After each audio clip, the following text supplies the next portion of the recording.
আসসালামু আলাইকুম ওয়া রাহমাতুল্লাহ। আলহামদুলিল্লাহ ওয়া কাফা ওয়া সালামুন আলা ইবাদিহিল্লাযিনা ইসতাফা, আম্মা বা'দ।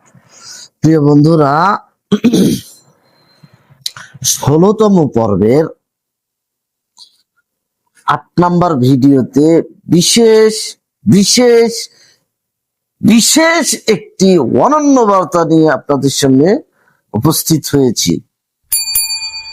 বার্তাটি হচ্ছে জ্ঞানহীন প্রজন্মের ঝুঁকি। যদি প্রজন্ম এই জ্ঞানহীন হয়ে যায়, জ্ঞান শূন্য হয়ে যায়, তাহলে উত্তরাধিকার ভেঙ্গে যায়।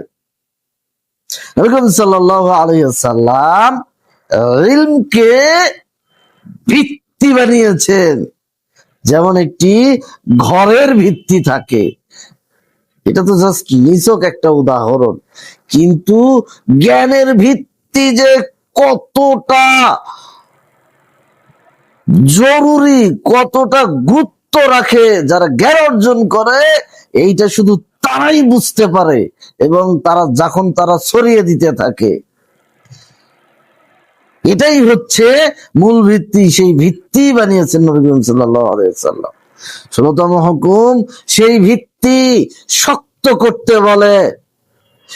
ইলম ছাড়া আবেগ বাড়ে, আবেগ বাড়লে ভুল পথ ধি ধি ধি ধি করে বাড়তে থাকে। আজ তথ্য আছে কিন্তু গভীরতা নেই। তথ্য থাকলেও এই গভীরতাটা হচ্ছে বিলুপ্তির পথে। এই হুকুম বলে শিখাতে হবে আমাদের, শুনতেও শিখাতে হবে, বুঝতেও শিখাতে হবে। কারণ জ্ঞানই হচ্ছে সব নষ্ট বিনষ্টর মূল থেকে একমাত্র রক্ষার কবচ।